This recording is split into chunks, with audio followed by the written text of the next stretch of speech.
two, one. Late that evening, April 4th, 1968, Martin Luther King was staying at a black-owned motel called the Lorraine. They were getting ready to go to Reverend Billy Kyle's house for dinner. Dr. King came out on the rail balcony. I took Ashley. There's not a balcony, a private balcony. It's a rail for the whole floor. Two-story black motel. And Dr. King looked over the balcony, looked down at a saxophonist named Ben Branch. And he said, Ben was standing there with Jesse Jackson, who was the youngest member of Dr. King's staff. He said, Ben, I want you to play my song tonight, and I want you to play it real pretty. And Jesse said as soon as he said it, he kind of stood back, getting ready to turn to go back in his room to get Abernathy, and a bullet came, one bullet, and killed Dr. King. Dr. King never heard Ben play that night. But ever since I was a little boy and I hear that song, I think about how a man gave his life for. Not for us to forget who we are. Not for us to sit high and look low at our people. But to stand up for justice. To stand up for freedom. He left us saying his last sermon the night before that shooting that he'd been to the mountaintop. And he's allowed me to go up to the mountain. And I've looked over and I've seen the promised land. I may not get there with you, but I want you to know tonight that we as a people will get to the promised land. And he said that I looked over and I've seen the promised land. Meaning that y'all are not climbing for nothing. There is a promised land. He said, I may not get there with you, but I want you to know that we as a people will get to the promised land. That's why I said at Kyrie's funeral, I'm a mountain climber. I'm gonna keep climbing. Dr. King told me if I keep climbing, we get to the promised land. I'm gonna keep climbing. So I'm happy tonight. I'm not worried about anything. I'm not fearing any man. Mine eyes have seen the glory of the coming of the Lord.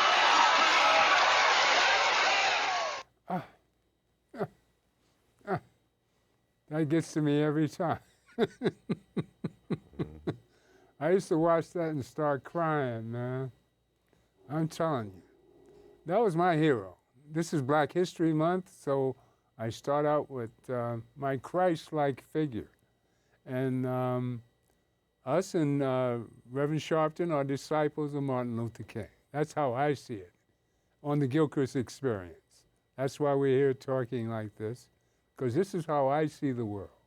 That's why I'm here.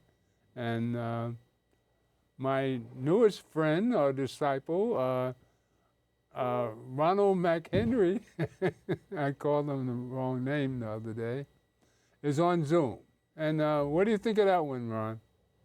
I think it was a great clip of Reverend Dr. Al Sharpton. We have Dr. King and their statements. I love how you blended it. And just thinking about where we are in this country, all that Dr. King had fought for in the 60s, and now seeing the Klan not in white robes, but the Klan in black robes undermine all of his work that has happened. And is it a good time? It's a good time to be alive. It's a good time to be on the front line for the fight of justice. We know that Dr. King's life and legacy meant so much to the American story, not just the black story. But what is American history without black history? As it was noted, Dr. King was assassinated in Memphis, Tennessee, April 4th, 1968, at the Lorraine Motel. And we know the shooter they say is James Earl Ray, who blew out the brains of our leader, our nonviolent leader. And when we look at the life of Dr. King and his fight for the civil rights movement, as he advocated for desegregation, for voting rights, for equal opportunities for all Americans, his leadership broke many boundaries. One of the biggest things that he did that we talk about and we're studying is the Montgomery Boy Boycott, which was from 1955 to 1956, and also hit the March on Washington. And we thought that the days of boycotting we would have to put behind us, but we're in an era of where they're repealing all of our rights right now. They're targeting DEI. So we're studying the movement of the bus boycotts and all of the boycotts because now the National Action Network is getting ready to boycott a particular company, as we did in the movement. Right now, we're doing boycotts where every Thursday in front of Bill Atkins' office, 787 11th Avenue, trying to continue to fight for justice, diversity, equity, inclusion, which is a form which comes out of the civil rights movement. And as we look at Dr. King during that time of where he gave his last speech, he was in Memphis, 1968. He was fighting for the sanitation workers that were on strike. He was asking for a better life. He had made a shift from civil rights to economic justice, and he was calling for the equal sort of opportunity for the sanitation right workers to have living wages. And we know that this country winds up turning on him because they wanted him to be for the Vietnam War that was happening in 1967, a year prior to that. And all of the political politicians, including President Lyndon B. Johnson, saw him as a target because Dr. King wasn't for the Vietnam War. He said, how can I be nonviolent here, but then be violent somewhere else? Mm-hmm. And we know that the J. Edgar Hoover who was over or had this project of killing or taking out Black messiahs, was watching Dr. King's life. And what we get from that is understanding that we are in a fight today. And the fight that was fought in the 60s, unfortunately, we have that fight on our hands today. And so we could look at the life of Dr. King. We could pray to God and also seek the wisdom of our ancestors on how to overcome this giant that is this America that seems to go back on all the promises that it gave us. Well, it's one individual doing all this. That's Trump. He's out of whack, really. He's delusional. He's a thief, a robber baron. We know all this, so we have to stand back and keep our sanity, that we're being tried again or tested by God, really, to be able to love again, show love energy. I know that's hard to say, but that's our only out. I found myself have to resist the anger and the hate that he's spewing out. He's driving us crazy with these wild. I mean, it doesn't make any sense in what he's doing. He's doing the opposite of what he said he was going to do. Or some people think he's doing, but I'm looking for the people that voted for him to rebel. These are the people we have to reach. So we have to show some nonviolent, loving energy to hope they get their sanity back. That's the only thing that's going to help us. People have to look at him and see what a crazy man is doing. What say you, Brother Graham? Well, I say ain't nothing changed but the date on the calendar. Okay. We need to understand that these forces will always work against us, no matter what the date is. You know, I remember 1970, matter of fact, go back, 1968. I was in Fort Dix when Martin was murdered. And I really had to ask myself, what the hell am I doing here in Fort Dix? 1975, Easter weekend, I'm in Atlanta. I'm in Dillard's, downtown Atlanta, and I'm online waiting to pay for my items. A white woman walks up and walks right to the front of the line, puts her items on the counter, and totally disregards the people standing there. And I see the cashier turn to her. I said, if you ring up one item, I said, I'm gonna knock you out. I said, lady, you need to get on the back of the line. She said, excuse me? I said, you, yeah. Get on the back of the line so you can get in front of any Negro but me. So you find somebody back there that you can step in. You're not stepping in front of me. And there were about 5 people in front of me. And she said, well, I never. I said, well, it's about time. You can tell by the way I talk, I'm not from Georgia. And she walked out the store. And I said to the people, I don't get this. Martin gave his life. He gave his life, and you're standing here letting white people walk in front of you in 1975, totally disregarding you? I was so irate. But later that day, I was at Ebenezer, and my wife and I were standing outside of Ebenezer, and out walked Daddy King and Mrs. King.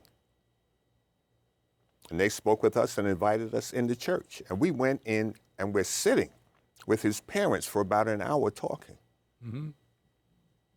And we were their guests the following day for Easter Sunday service. But looking at Martin, Martin had some challenges that he had to face. He couldn't rely on mommy and daddy. Threatening phone calls coming to his house, threatening to kill his wife, his children, bomb his house, J. Edgar Hoover, and the shenanigans that the FBI was doing. But he did not back down from his mission. He didn't complain about what was happening to him. He went forward to do what had to be done. Well, you know, the difference between now and then is a completely turnaround, because we're up against a delusional, I don't know what to call it. But backed by a billionaire, right? Elon Musk, and, Yeah. right? and his cronies. And as we look at like Donald Trump's policies, right, these executive orders, well, how is with Donald Trump? Because Donald Trump would argue that he is in the right wing, that what they're doing is for the dream, and we know that that's not true, right?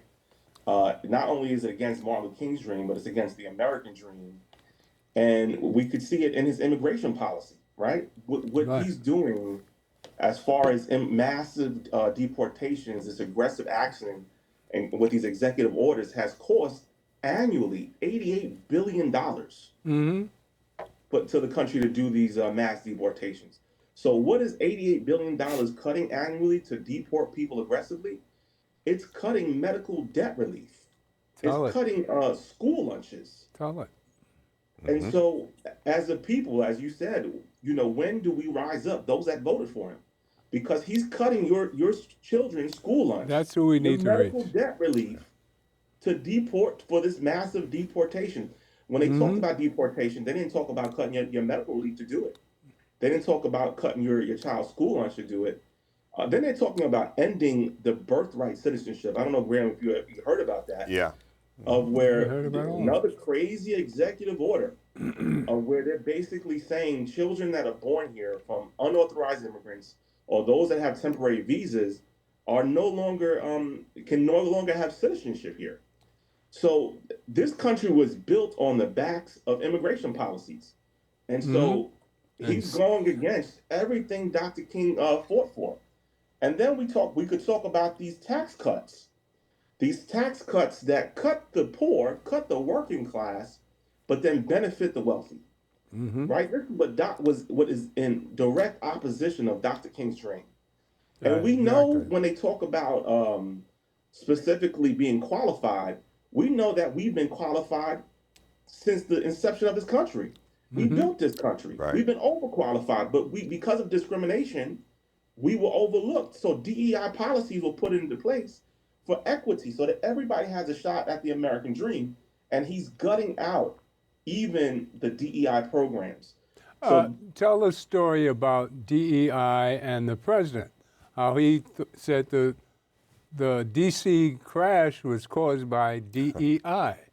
And come to find out, the DEI was a white woman pilot. Yeah. The I think irony of it all. Trump DEI has been into play for a while, right? His whole first term, DEI came into play, but DEI really came into play during the George Floyd era, where there was a pandemic happening at one time, And then this Minneapolis police officer kills this young black man, and the whole world protests against it. And then because of the data that came out, so racism wasn't just figurative of speech that was happening between debaters on news programs. The data showed that black and brown people didn't have the same education, healthcare, chances for economic growth. The white to black wealth gap is huge. And so major companies came out and said, hey, we're going to help because of all this data, and we're going to have DEI policies to help close the gap so that it's equitable for all.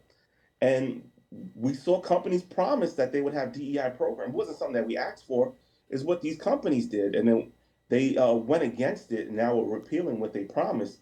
But we're seeing that Donald Trump is now gutting all the DEI policies. And why are they doing that? Because DEI works. DEI programs were actually closing particular wealth gaps. They were closing particular health gaps. So the fact that Donald Trump doesn't want an equitable America, and I think a lot of people are confused as you were saying it. It's not about all whites, because poor whites he can care less about. It's only about him and his friends and those that he deems to be important. And the Russians. You know, and the South Africans. And the South African. So what we have to take in mind is that this is a global thing. This is really a whole. Oh, okay. I'd like to know if Ashley's on. Can we get Ashley on? No. 4:40. All right. I want to run another item here. This is a item that I want to run. Heal the land. Ashley can't come on until later, but this is inspirational. I think it's an uplift, what I get from National Action Network. Because I think for black people, all people, this is the cornerstone of Martin's whole ideals. I call us disciples of Martin. And like we always had that anger, telling people injustice has always been a fueling. You set your charge. You're always charged up for the next injustice. And of course you want to reach out. Martin was capable of sitting back and taking a more non-violent. I mean, I was in the Corps, you and a policeman, but we can't, a lot of us can't hold it back. And at a time like this is when we have to. Well, I know I have to hold mine back because it's destroying me. I mean, the kind of person I've developed into being a decent person. But see, all this injustice just flies by the wayside. It's just, and that's exactly what he's preaching. He wants us to hate him. He wants us to attack. He wants us to be nonviolent. I mean, violent, really, because of all the stuff he throws at us. Each day is a different challenge. You know, this issue with the Latinos, Trump is not doing anything original. That's another thing. Nothing with him is original. Talking about Eisenhower? Because Eisenhower did it in 1953. But Eisenhower was a completely different individual. Completely different individual. And a different but time. He was not, Eisenhower was not for equal rights either. You know, but the fact look at all is the that equal rights he did all do. of the, well, he was forced in some ways to do it. And it was a different, So how do we force Trump to do the right different thing? time. You see, you don't have a government functioning now. Everybody's walking away from their posts. They're abandoning their posts, whether it's in the Department of Justice, health, education. Now they're talking about parental rights for school. They want to defund public education. Yeah. They want people to have choice. That takes you back to segregation. How do we stop it? Where people can say, oh, my How do kid's we not going to stop public school, I'm going to put him in a private school with the church or whatever, and they have all white churches throughout the South. And this has become an issue already. Before Trump, it has become an issue. This matter called choice over and against, and charter schools over and against public schools. But anything that we've taken a front to and able to challenge has never been as vast and as complicated as this one is. This is in your face. And it's coming from 100 different angles at the same time. In your face with a man full of money. I mean, I mean that makes sense. The guy from the South man's Africa. got $400 billion. How many people on the planet? I mean, I shouldn't preach violence.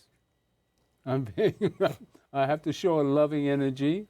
All right, so we're going to love him to death? But I mean, that's my take on it. That's what he brings out in me. And I have to rearrange that because we're loving people and we have to come rational to the people that voted for Trump and get them out of there. Well, I think they're realizing they're getting hurt themselves now. Well, we have to bring it to their attention. Right? And they're the ones you're seeing in the rallies out there. Those are not just Democratic people. Okay. Those are white people who are catching hell from this man's psycho South African ruler. They're catching hell. There are counties throughout West Virginia and Tennessee. They don't even have one hospital in their county. They don't have health coverage. They never had health coverage until Obama came along. We have to help the people that voted for Trump. And they're seeing how he's impacting them in a negative light. And those are the ones that are really going to flip the script. Yeah. But in the meantime, we don't have, and we need to understand, we don't have civil rights in this country because your Justice Department is on furlough. All right? All of the key people in the Justice Department are walking away from their posts. So if anything occurs anywhere in the country, you're not going to have someone to pick up the cause. You're not going to have someone to champion for the victim or the victim's family. And that is a critical issue at this date and this time. All right, just run the video, Heal the Land, for me. Sharpton speaking, doing Thanksgiving.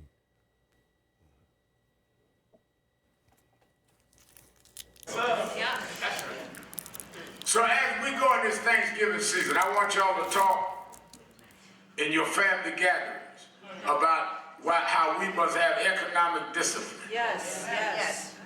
We must come alive in 25 with economic discipline. Yes. We must have announced targets to withdraw our money and our votes from people that are not doing business with us. My grandson should not grow up where we are now sitting back going backwards because we didn't know the pressures that was given to us.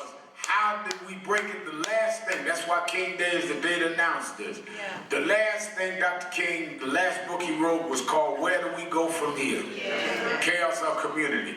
And a lot of it was on boycotts and laying out what became Operation Breadbasket. So that's going to be the plan, and that's what we're going to enact. And let me say this. As we go into this Thanksgiving season, don't let folks spook you out of what you gained from. I hear a lot of people talk about, well, I don't do this when I was growing up. I don't do that because other folks do it. No, we made it as a people by redefining everything they tried to give us negative. We took and made it positive. Yes. The strength and beauty of black folks in America, stripped of everything. Never been any slavery in recorded history like we went. Everybody have had slavery, but never stripped down to where we didn't know our names. Families sold to different states. They took everything from us.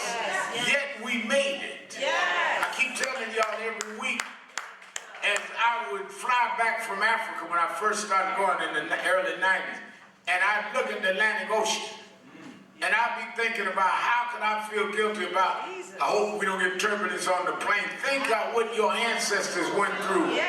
Chained each other in the Atlantic Ocean. of them, Carol Wallace, died.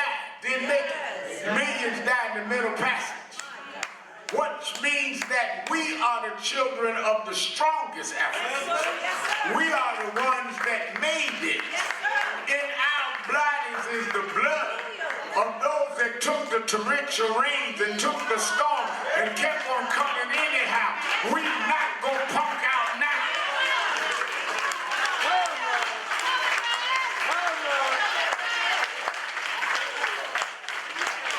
Took our name, broke up our families, took our culture, gave us the worst diet, and we turned it around anyhow. They would eat good on Thanksgiving and tell us to eat the hog's guts. We turned around and turned the chitlins into a cuisine, put some hot sauce on it and kept on going. We've taken nothing and made something happen anyhow.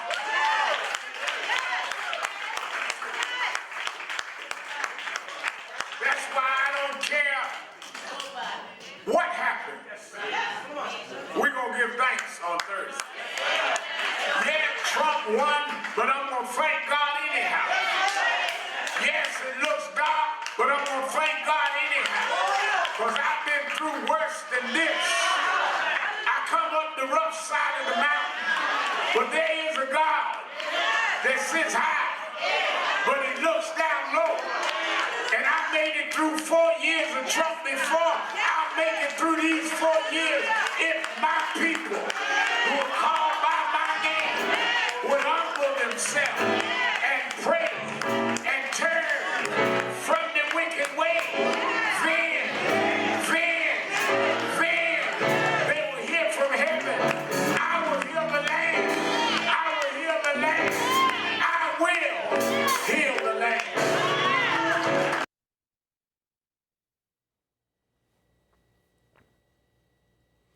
That was quite a sermon.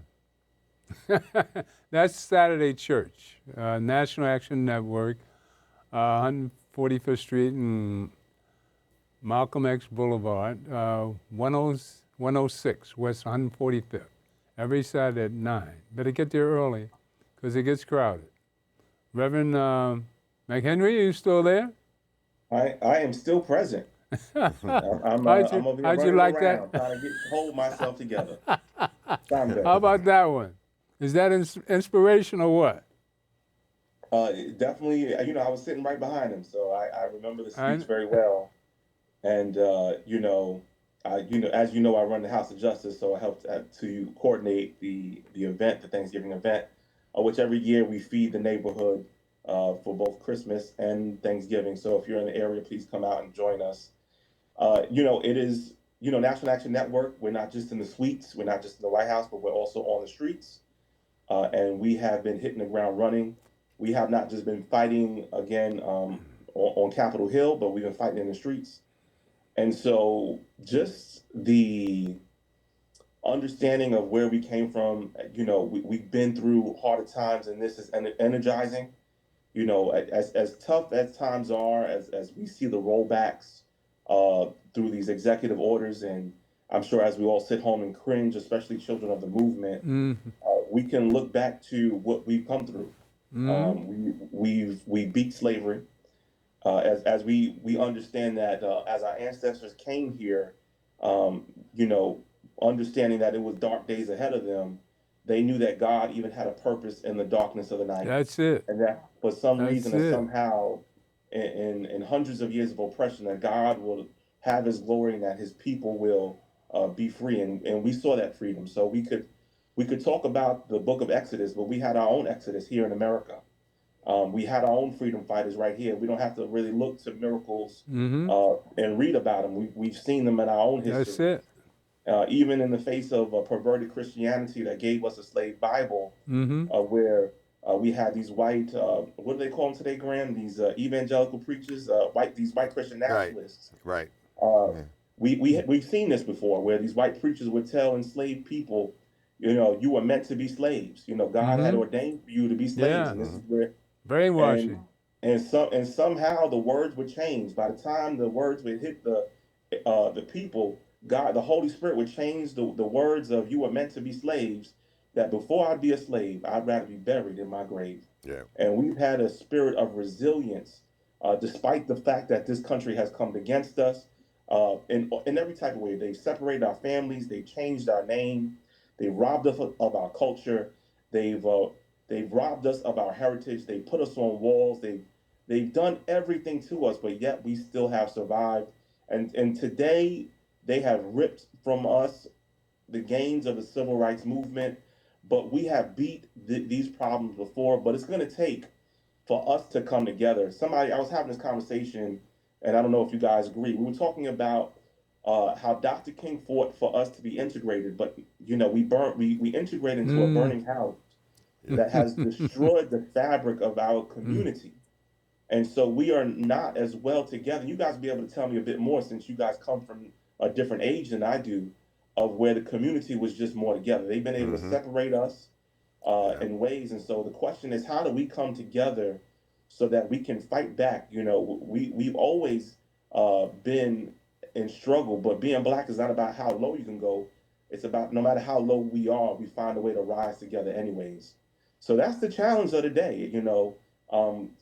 Yes, boycotting, despite the fact that maybe the government might do buybacks, as we seen in 2008, where they give companies and banks that are going under money. We have to figure out and problem solve around a lot of these injustices.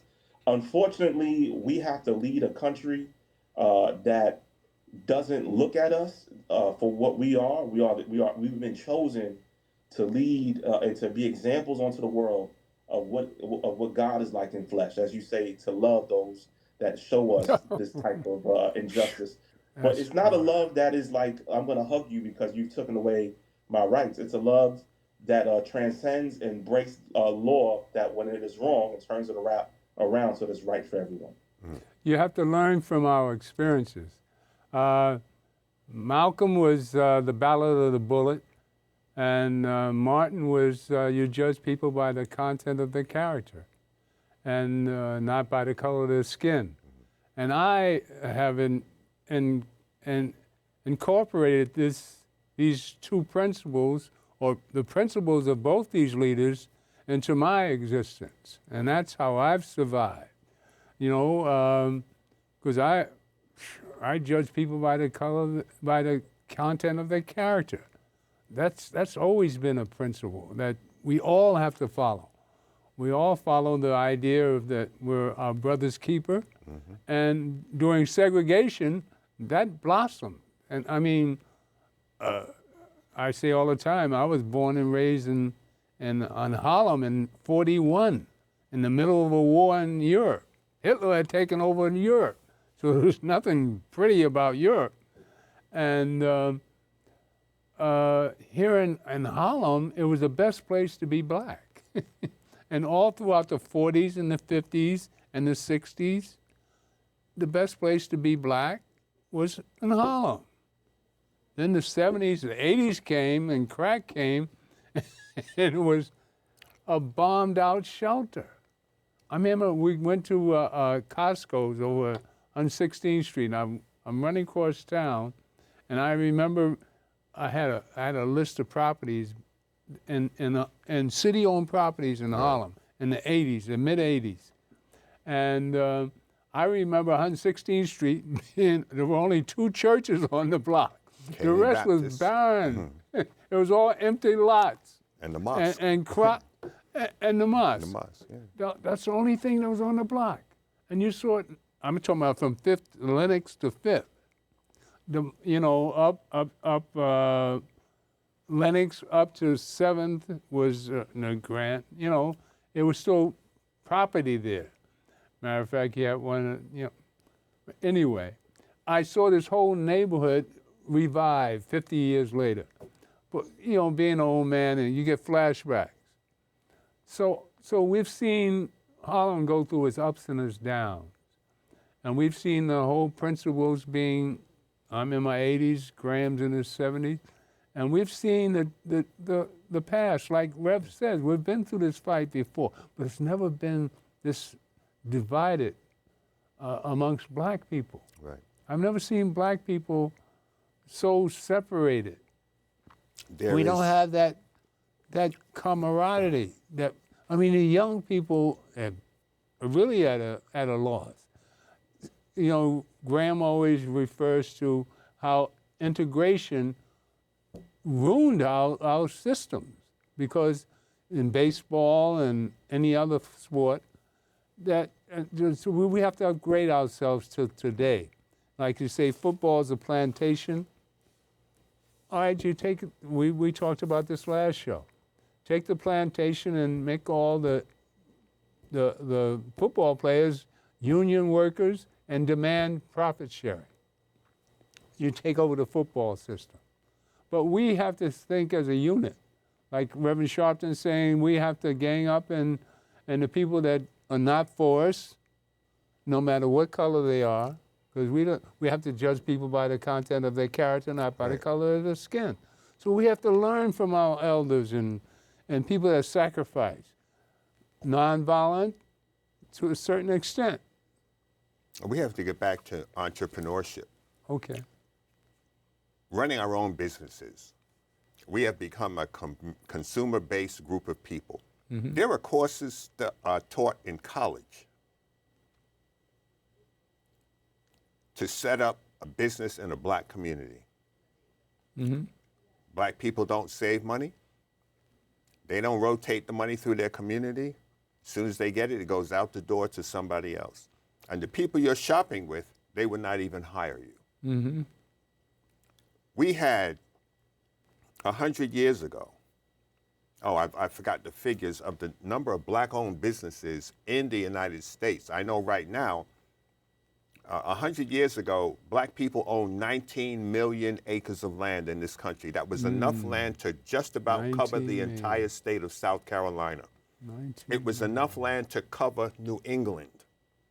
We don't own 1 million acres of land. And it's not because black people have been slack, but we have to realize what the government has been doing. Under Trump, not even one half of 1% of aid went to black farmers. Yeah, that's... But you have mega corporations who were getting farm aid. Mm-hmm. It was the same thing under Bill Clinton. The black farmers did not get their subsidies. The intent is to strip black people of everything. You have these people running around stealing people's deeds in New York. No different than the Ku Klux Klan running black people out of the towns that they lived in the 1920s, 30s, and up to the 1950s. Yeah. So it's the same dynamic. It's the same program being done in different ways. No, they're not wearing a hood, but they're Klansmen just the same. President of the United States. And when I say Klansmen, I don't mean they're in the Klan, but they're behaving like Klansmen. White supremacy. Right. So we need to realize where we are. This ain't heaven. This is not heaven. America is not the great whatever they say it is. It's got some serious issues that it will not face. And most white people live in the state of denial, while most people are living in a state of fear. But since we're the spiritual people of the planet, we have to uplift all humankind. And maybe that's the problem. Maybe that's the problem. Maybe it's not our job to uplift everybody if we're not lifting up ourselves first. Okay. You can't save somebody if you can't save help yourself. Somebody if you are in a place of need. And just based off what you guys have said that have happened before integration, Dr. King said, "I fear that I'm integrating my people into a burning house." Yeah. Right. Right. So that is at the end of his whole life he fought for integration, and I don't know if I did the right thing. So while civil rights gave Black Americans access to a lot of the white institutions, it did not protect Black business. It did not protect Black wealth. It did not give us Black political power in the ways that we thought it would. So the solution today, as Graham outlined, is not, I guess, segregation. We're not asking for segregation, but we must become more economic independent, educational. We need to build our own schools, and we need to take up more offices. The reality of it is, well, what did integration do to us? And a lot of it was on the outline. It made us buy into white business. Right. We stopped having our own businesses that thrived, and then we started giving our money to white-owned businesses. So it didn't go the other way. It wasn't like whites in integration said, "Oh, let us go to so and so shop." We Not just at went all. to their shops. Right. And so, and how do we know that we thrived in segregation? The Tulsa Black Wall Street, the Sweet Auburn in Atlanta. We know that we could do it on our own. So well that they had to burn it down. That's how well we Yeah. did it. And the other Bombed thing it that with we don't plenty. talk about that's an issue is education. So Trump Yeah. is defunding schools, and who is that going to hit first? Is going to hit our kids first. And the destruction of black schools because of integration and the loss of black educators is not talked about enough. Black teachers and administrators lost their jobs to white run schools that then put our kids in particular programs within the school. So these hostile environments created two different education systems within one building. And then we don't talk about it enough. Displacement, as we talk about with land through gentrification. So now we don't own anything. And now that we are integrated to some degree but also red line and zip codes that separate us, Right. they continue to buy the land underneath us with our own pension funds Yeah. that displace us. Insurance Yeah. companies Yeah. who pay no taxes at all in this country, but do invest money, have been proven to sell policies to black people which are inferior to the policies they sell to white people. Yeah. Always. We been. could be same age, same profession, same background, same economic status. I can't get the policy that you get. That's right. You know, the life expectancy of a black male in Harlem doesn't even come up to Social Security age. They're taking your money, and for the most part, they expect you'll be dead before you collect your first Social Security Well, check. it's how we treat each other. And in that, we also need to understand what services are given and not given. But back to the integration factor, that was economics. That was white economics. It wasn't about the humanitarian opening arms of white people. They realized that there was money out there and they could get it. Peg Leg Bates, you remember Peg Leg Yeah. Bates? He had the only resort in the Catskill Mountains for black people. Integration came and the black people stopped going to Peg Leg Bates. He provided a service to our people, Wow. and they stopped coming to him to go to Club Neverly and Brown's where they couldn't get in before. We need to understand that we need to have our own. We have done it before. We need to go back and do it again.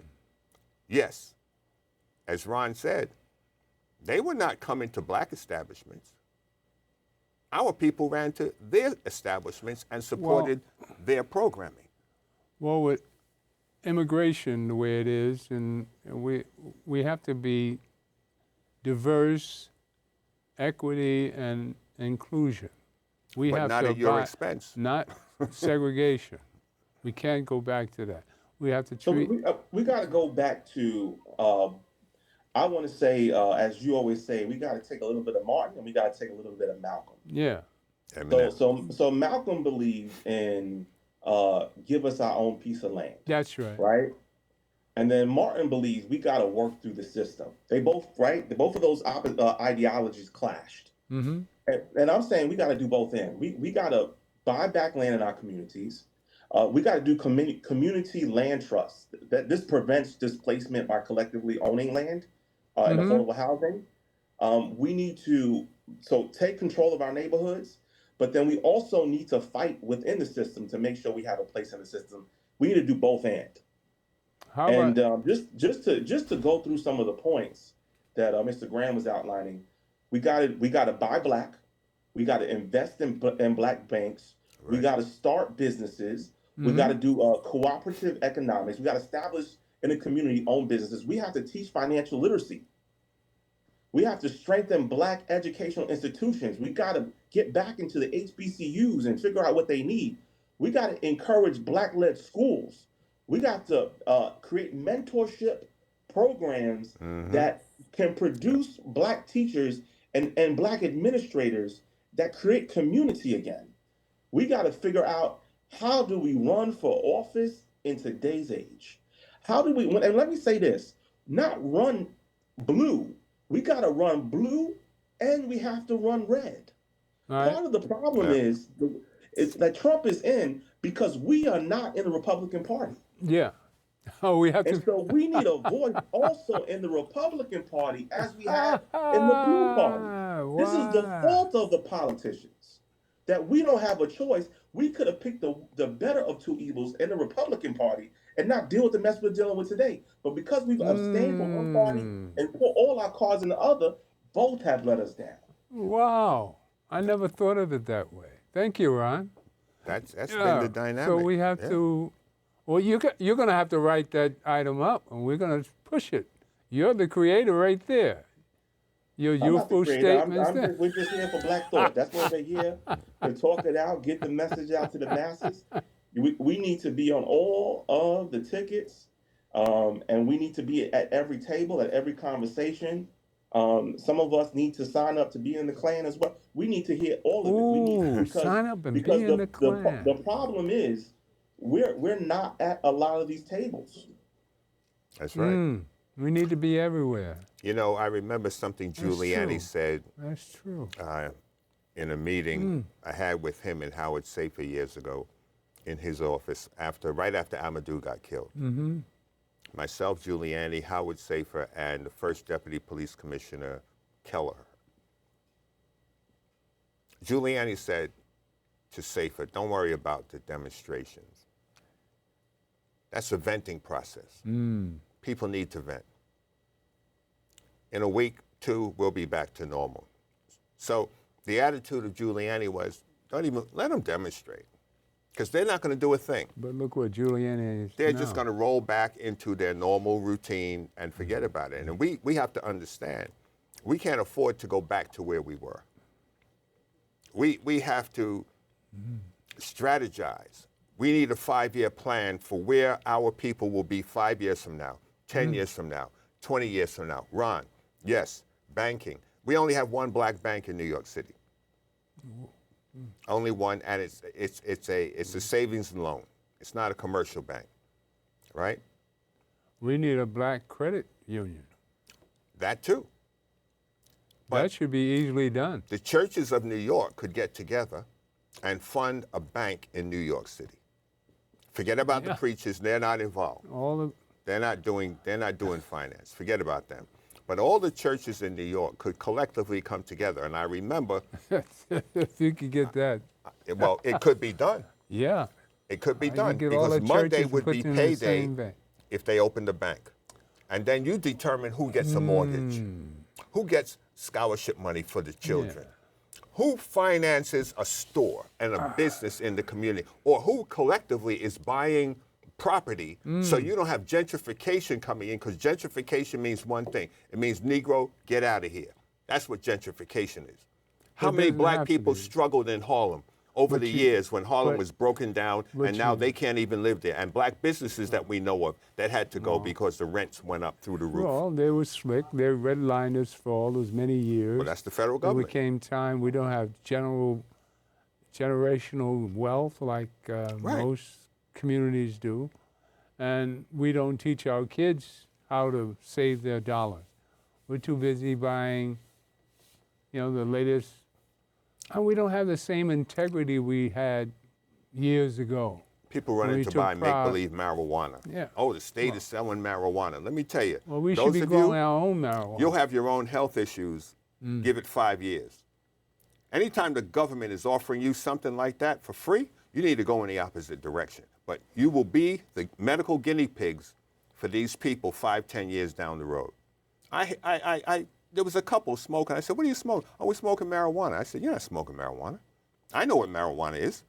I grew up, it used to grow in Brooklyn, not in Harlem, but it grew in vacant lots by the city block. And nobody even messed with it. But what they're smoking is not marijuana. Well, then we need to take over that. That's another story. But Ron, thank you for your input today. You still there? I'm always here. Yeah, right. For the Gilchrist Experience. I'm Well, here to learn and to partake. Well, look what and we've break done down the over the bread of last the couple word. of years. Look what we've done in the last couple of years. How many shows have we done? We it's important to always get the messaging out Yeah. And especially in a day and age of where Black voice is being eradicated off the airwaves, we need to continue to push our message because, again, we don't have a lot of people talking about what needs to be talked about and putting in an agenda out there. So right, I appreciate the Gilchrist Experience for putting our problems out on the front line. But you know, I'm in the streets. I'm on your show. I do it. I'm on the pulpit. I do what I can, and we have to work harder than ever. We got to push forward, and we got to share. We have to share our feelings, but we also got to share the information. Well, I'm going to run a little Malcolm. Run 1A for me. I just want to give people a little experience of how I used to open up the Gilchrist Experience when we were at 59th Street. Who taught you how to hate yourself? Yeah.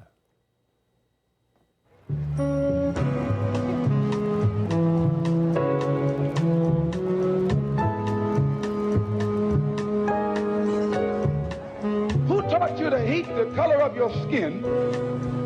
Who taught you to hate the texture of your hair? Who taught you to hate the shape of your nose and the shape of your lips? Who taught you to hate yourself from the top of your head to the soles of your feet? Who taught you to hate your own kind? Who taught you to hate the race that you belong to? So much so that you don't want to be around each other. No, before you come asking Mr. Muhammad, does he teach hate? You should ask yourself, who taught you to hate being what God gave you? Most of us blacks, or Negroes as he called us, really thought we were free without being aware that in our subconscious, all those chains we thought had been struck off were still there. And there were many ways where what really motivated us was our desire to be loved by the white man. Malcolm meant to lance that sense of inferiority. He knew it would be painful. He knew that people could kill you because of it, but he dared to take that risk.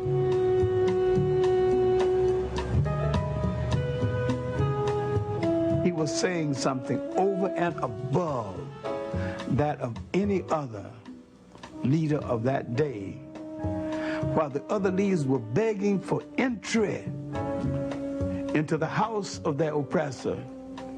He was telling you to build your own house. Dr. John Henry Clark was Yes. that last. Now, we have to get more into Black history with John Henry Clark. I'm going to have one next week, Sybil Clark. I did a show with her years ago. And we have to study John Henry Clark. He's an item that we should know more about, and we're going to present more of him. You know? Yeah, What do you think of that one, Ron?